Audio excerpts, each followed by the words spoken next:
Sveicināti šaurajos vārtos, vēsīgajā ziemā. Šodien esmu ar īpašu cilvēku. Kā jūs vārdā dēvēt? Sauciet man Mija Roņa. Tā tas visiem tā kā nomainīja vārdu uz Roņa, tā paliku uz dzīvniecisku, ļoti instinktīvi. Un kā pieliku Mija, latīniski es, ego. Un tā kļuva tāds sabiedriskāks. Kad es izteicos šaurie vārti, jūs jau bijāt dzirdējuši tādu vārdu salikumu. Jā. Ko jūs saprotat vārdu šaurie vārti? Šaurie vārti ir vienkārši. Visi saka, tur meklējas šauros vārtus, tur pa platiem vārtiem pazušana, piemēram, ja. Un pa šauriem tur viss jāatmet, jālīna iekšā. Vienkārši, viegli, taurinīgi, brīvi. Ticot savai balsī, tikai savai balsī.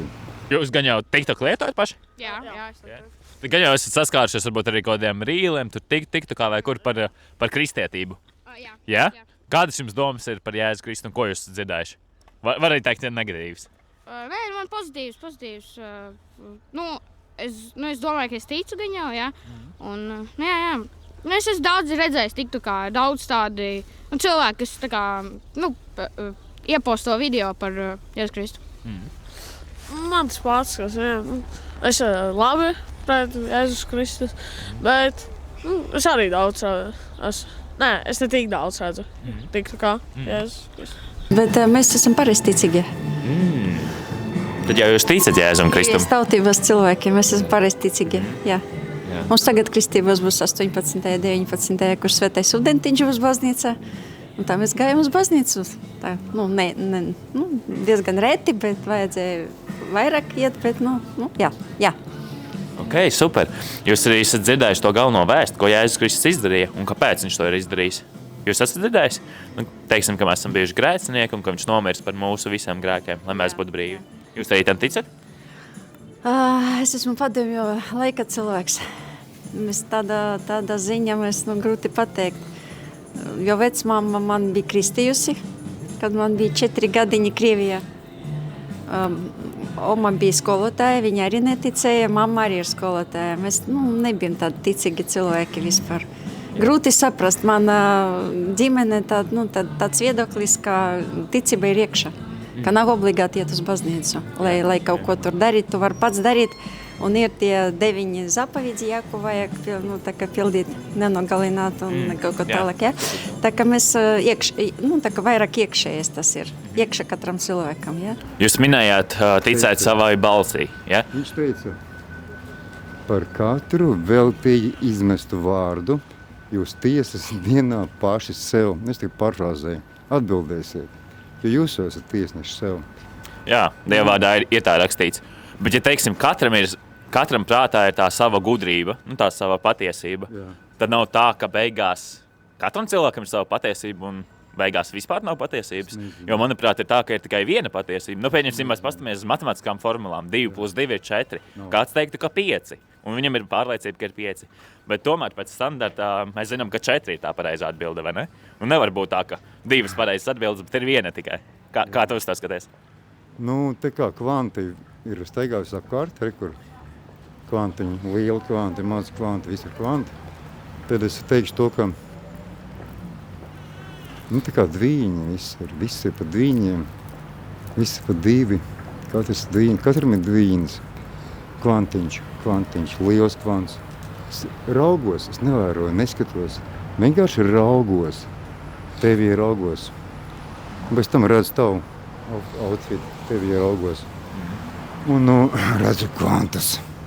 Ok, šaurie vārti un kaut kāda saistība ar to visu arī ir Bībelei un Jēzum Kristum. Kas Jēzus Kristus ir priekš tevis? Baigi skaistais Dievs, reāli skaists.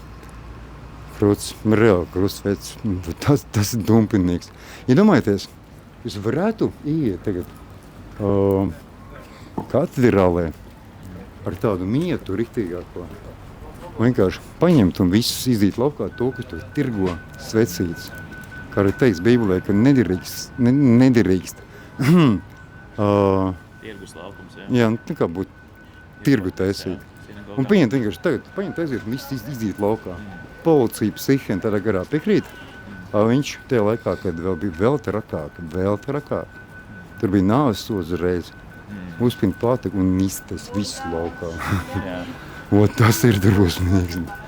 Jā. Es vēlos jums nedaudz pastāstīt par Jēzu Kristu. Jūs noteikti esat jau arī daudz dzirdējuši, varbūt jums kāds stāstījis vai kā. Jums skolā vispār par to runā, ja vairāk nerunā? Ļoti bišķiņ. Gandrīz. Okay. Jā. Nu jā, mēs katrs esam dzīvē kļūdījušies, tas ir skaidrs, vai ne? Un kāds var teikt, ka viņš ir labs cilvēks, kāds var teikt, ka viņš nav labs cilvēks, bet tas, kas nosaka principā to lietu, lai mēs saprastu, ka mēs esam slikti kā cilvēki Dieva acīs, ir tāds morālais standarts, ir 10 baušļi. Esat dzirdējuši tādas? Nē. Okay, tur iekļaujās, pieņemsim, tā nebūs melot, nepatiesu liecību teikt, un tā nebūs zakt un tā tālāk. Okay. Mēs kādreiz savā dzīvē esam pārkāpuši šīs lietas, un tas nošķir mūs no Dieva. Jo Dievs sākumā bija ielicis šīs lietas, kas ir labas, bet tās mūs nošķir no Dieva. Un te nāk Jēzus Kristus loma, ka Jēzus Kristus, jūs noteikti zināt, ka viņš nomira pie krusta, vai ne? Jā. Nu, to zina, man liekas, visi, lielākā daļa cilvēku. Jā, tieši tā. Un viņu uzkāra, viņš nomira pie krusta, bet viņš arī augšām cēlās. Jā. Un kāpēc viņš nomira? Tāpēc, ka viņš bija pilnībā perfekts. Viņš nebija ne zadzis, ne melojis un tā tālāk. Un viņš to visu uzņēmās uz sevis, lai mēs būtu brīvi. Jā. Un tas ir tas, kam kristieši tic, Jēzum Kristum, ka viņš ir tiešām tas glābējs, ka mēs varam būt cer viņu brīvi. Un tas ir ļoti skaisti man, kāds atdod savu dzīvību priekš tā, lai mēs būtu brīvi. Es zinu, ka jūs noteikti ļoti jauni un šī tēma visdrīzāk ļoti grūti saprotama, bet es vēlos, lai jūs arī savos gados aizdomājaties par to, ka ir radītājs un tā tālāk. Jā. Šis kaut cik palika jūsu prātos? Jā, paliks gan jau. Okay. Es jums uzdošu testu jautājumu. Kāpēc Jēzum Kristum vajadzēja nomirt pie krusta? Lai piedotu mūsu grēkus. Okay. Kāda tava atbilde? Lai mēs visi, lai visi kristieši, zēza kādā. Jā, arī, lai piedotu mūsu grēkus un viss tas. Jā, tieši tā bija tas standarts, kuru mēs pārkāpām, kas nošķīra mūs no Dieva, bet Dievs mūs tik ļoti mīlēja, ka viņš nomira pie krusta pār mūsu grēkiem. Un Bībelē ir teikts, cik viens, kas viņu piesauc, kas viņam tic, tas top glābts. Ja mēs pastamies, teiksim, Bībelē, tad patiesībā agrīnā draudze, pirmā draudze, kas bija, viņa pulcējās vienkārši tādā lokā, kas bija, pazīstamie cilvēki, kas apkārt dzīvo tajā apgabalā un sapulcējās, lai pielūgtu kopā Dievu. Un kas mūsdienās, ko mēs salīdzinām it kā ar baznīcu, kur sapulcējas cilvēki. Kāds jums būtu novēlējums, teiksim, jauniešiem, kas skatās šo visu ierakstu? Ko jūs viņiem novēlētu? Negrekot. Bībelē mēs ļoti daudz varam redzēt par Jēzu Kristu tieši un par Dieva raksturu, ka Bībele ļoti atklāja, kāds ir Dievs.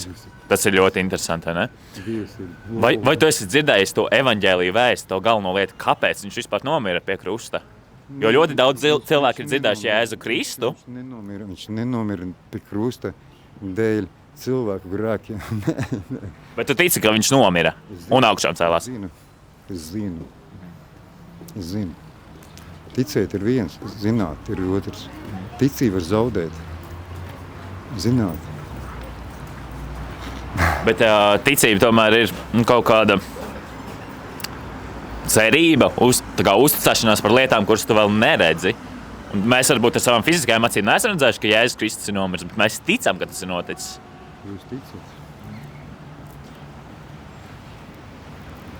Jā. Jo Jēzus Kristus arī nomiris par taviem grēkiem, par maniem grēkiem, jo mēs katrs esam kļūdījušies pēc Dieva morālā standarta. Noteikti zina 10 baušus, vai ne? Gan vecajā darībā ir viņi, gan jaunajā darībā ir teikts, ka Jēzus teica, es neesmu atnācis atmest bauslību, bet piepildīt to. Kā tu raugies uz to, ka, teiksim, jo zināms, ka mums visiem ir viens gals, ka mēs nomirsim. Visiem vienāds gals, vai nu labs cilvēks, vai slikts cilvēks, viņš tāpat nomirs. Un Bībelē ir teikts, ka tad būs tiesas diena. Kā tu skaties to? Vai tu tici tam? Jo tu tici, ka ir Jēzus Kristus bijis, bet vai tu tici arī tam, ko Bībelē atklāja? Viņš jau arī kur staigā pa zemi, apkārt staigā, pilnīgi tās.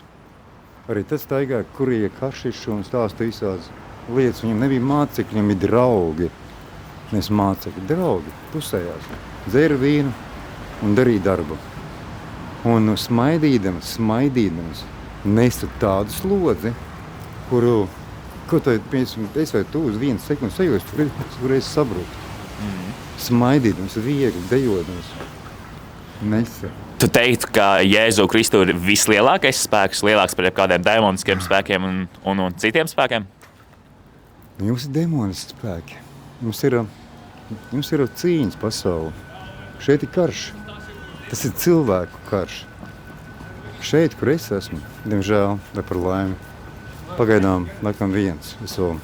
Šeit nav kara. Šeit neredzamā pasaule ir harmonijā visa. Dēļ neredzamās pasaules kalpot cilvēkiem. Cilvēks tic, ka ir demoni. Arī tur ir demoni. Tāds viens no pēdējiem jautājumiem jums ir, kā jums šķiet, kas notiek ar cilvēku pēc nāves? Zināms, ka cilvēks nomirst, bet kas notiek tālāk, jo visdrīzāk ir gars un tā tālāk un dvēseli. Kā jums šķiet, kas notiek? Grūti pateikt. Mans dzīves draugs nomira 3 gadu atpakaļ, bet es ticu, ka kaut kas ir. Jo dzīvoklī man parādās dažādas... Paranormālas lietas? Jā, tieši tā, ko es nevaru paskaidrot. Okay. Dažreiz, ja? Grūti pateikt. Es vairāk ticu tā kā, varbūt ārstiem nekā kaut kādiem tur ekstrasensiem, ja? Jo ārsti arī nezinu. Viņi tagad pēt to visu, ja? Un kas notiek pēc pagaidām tas nav izpētīts. Būtu jūs gribat novēlēt kaut ko saviem klasbiedriem, jo šis visdrīzāk ies sociālās tīklos? Es nezinu, ko novēlēt. Es nezinu tiešām. Ja kāds klasbiedrs skatās, ko jūs viņam novēlēt? Vai savai mammai vai ģimenei? Lai labs gads. Jā. Un lai izbauda ar ģimeni dienas. Jā. Ko tu gribētu novēlēt? Jā, lai visiem labs 2026. Un es nezinu, baigi. Lai visiem būtu jauki, būtu forši. Okay. Kāda ir, teiksim, tavs dzīves moto, lai tu dzīvotu laimīgi? Labi pavadīt laiku. Vienkārši labi pavadīt laiku. And by the way, laiks jau iet uz atpakaļ. Tā ir labā ziņa. Es zinu, ka prātu, ko es saku, nevar saprast. Tikai ar sajūtu. Kāds būtu, teiksim, tavs novēlējums jauniešiem, kuri vēl nav saskārušies varbūt ar tādu garīgo pieredzi un tieši Jēzu Kristu piedzīvojuši? Ko tu novēlētu viņiem? Neticēt nevienam, beigt sekot baltajiem trusim. Vienkārši pateikt, nē. Ticēt tikai sev, tikai savai balsī. Kontrolēt uzmanīgi, ko runā, jo augums dzird balsi savu, man tā kā, piemēram. Un tic manai balsī kā Dievam, vairāk kā Dievam, un dara visu. Mans augums ir mans Dievs. Un viņš tic pilnīgi manai balsī, absolūti. Un kontrolēt, ko runā katrs vārds, ir piepildās un ir radošs. Kaut kā tā, to es novēlu. Jā. Bet nedaudz papildinot to, ko tu minēji, nav beigās tā, ka mēs uztaisam paši sevi par Dievu? Nē. Sekojot tām mūsu domām, nevis mūsu radītāju domām, kādas viņa domas par mums ir, pieņemsim. Nav tā beigās, ka es savā prātā zinu labāk nekā Dievs, un tagad es rīkojušos šādi. Tā nav gan savā ziņā kaut kāda augstprātība? Nē. Es varu vienkārši padalīties vienu stāstu arī no Bībeles, kas ir Samuela grāmatā. Un tieši runa ir par karali ķēniņu Saulu, un viņa laiks jau tecēja uz beigām. Valdīšanas laiks. Bet viņš par visu spīti centās nepaklausīt ne praviešiem, ne Dieva balsī. Un savā augstprātībā viņš centās palikt visu laiku savā tronī, šajā statusā. Jo viņš zināja, ka viņam ir visaugstākais tronis, viņš ir baigi labais džeks. Bet beigās Dievs viņam uzlika lāstu vienkārši. Kā var Dievs? Bet viņš tika brīdināts vairākas reizes. Viens jautājums. Bībelē teiks, tā ir, ka Dievs ir mīlestība. Tā ir? Dievs ir mīlestība, viņš ir arī taisnība. Tā tad mīlestība. Kāda ir mīlestība? Lēmprātīga, laipna, tā neskauž. Tā pieņem visu, apņem, pieņem, dziedina. Kā viņi var uzlikt lāstu? Bet tur jau tā lieta, ka tika brīdināts vairāk kārt cilvēks. Un ja viņš nepaklaus Dieva gribai, Dievs nemainīs savu prātu. Cilvēks var būt tas, kas šaustās uz vienu pusi vai otru. kurš liek lāstu. Mīlestība, nespēja nodarīt pāri. Nevar. Tas nav iespējams. Bet Un Dievs kungs, tas nav mans Dievs. Mans Dievs ir mans labākais, mīļākais, nevis kungs. Tā kā tur ir Bībele kolosāla grāmata, bet vajag arī ne prātu, ne cilvēcisko prātu, ārpus prātu. Tas arī ir ceļš apstiprināt bērniņš caur šauriem vārtiem. Es vienmēr atcerēšos pirmās savas iekšējās brīvības asins. Iekšējās brīvības, personīgās asins. Tie šaurie vārti. vai tu pats esi mēģinājis saprast tieši to, par ko mēs tikko runājam, par to Jēzus mīlestību un to, ka viņš nomira pie krusta? Ka viņš parādīja mīlestību, kā jau tu minēji. Tā bija mīlestība, tāpēc, ka mēs savos grēkos patiesībā būtu izpelnījušies pazudināšanu, nošķirtību no viņa, bet viņš deva mums šo iespēju atgriezties caur viņu, ja mēs ticam uz viņu. Ticam, ka viņš ir augšām cēlies. To Bībele atklāja. Tu arī tici tam, vai tu tici kaut kā citādāk? Kad tu neesi labāks, neesi lielāks, es vienkārši raugos. Man iedot spēja, zināšana, izpratne, raudzīties. Milzīgs, bezgalīgs klusums, kādas raugos šajā visā. Bet tā raudzīšanās vienu dienu beigsies. Šīs pasaules raudzīšanās, tieši domāju. Šī pasaule kaut kas unikāls. Kaut kas tik skaists, kaut kas tik unikāls kā cilvēks, kā gaisma, skaņa, matērija. Nav visā bezgalībā. Nav. Cilvēks ir kaut kas, viss skatās no ārpus. Cilvēks. Un tas parāda to, ka visdrīzāk ir radītājs, kas radījis cilvēku, vai ne? Jā, un nereāli skaists. Draudzīgs, priecīgs, prikulīgs. Nevis tur bargais kungs. Tad varbūt mēs arī skatītājiem varam arī ieteikt nedaudz aizdomāties par to, ka ir radītājs un ka, ja mēs pastamies, teiksim, uz sirdi, mūsu viss ķermenis, pukst, mums ir sirsniņa. Mums nav kāda mikroshēma, ka mēs vienkārši tagad kā roboti staigājam, bet mums ir reāli visa sistēma, kā Dievs ir to izplānojis. Man liekas, tas ir fantastiski. Tas, ko mēs darām, mēs principā brīdinām cilvēkus un iepazīstinām viņus ar Jēzu Kristu, jo tas, kas pēc nāves notiek, mēs ticam, kas Bībelē ir rakstīts. Bībelē ir rakstīts, ka cilvēkam nāksies stāties tiesas dienā. Respektīvi bija tie 10 baušļi, un mēs visi esam viņus pārkāpus, gan es, gan jūs, gan Kristiāns. Un mēs stāvēsim taisni tiesneša priekšā. Un tiem, kuriem ir Jēzus Kristus, mums ir brīvība, principā. Viņš ir mūs atbrīvojis no tās bauslības, no tiem grēkiem visiem. Bet tie, kuri ir izvēlējušies tomēr nepaklausīt Dievam un sekot un teikt, ka Dievs neeksistē, un tas ir ilgāk laika bijis. Viņam vairāk sejas ir bijis tā iespēja pateikt jā Dievam, bet viņi pateikuši nē. Tiem, diemžēl, ies uz pazušanu, mūžīga pazušana. Un mums vienkārši sāp sirdis zinot to, tāpēc tas, ko mēs darām ar saviem sabiedrībā, uzzinājam cilvēkus, liekam viņiem aizdomāties. Un liels paldies arī jums, ka jūs aizdomājaties, ka uzklausījāt mūs. Paldies jums! Mēs domājam par to. Jā, ļoti lieliski. Vai es jūs varu apskaut? Jā, protams. Paldies!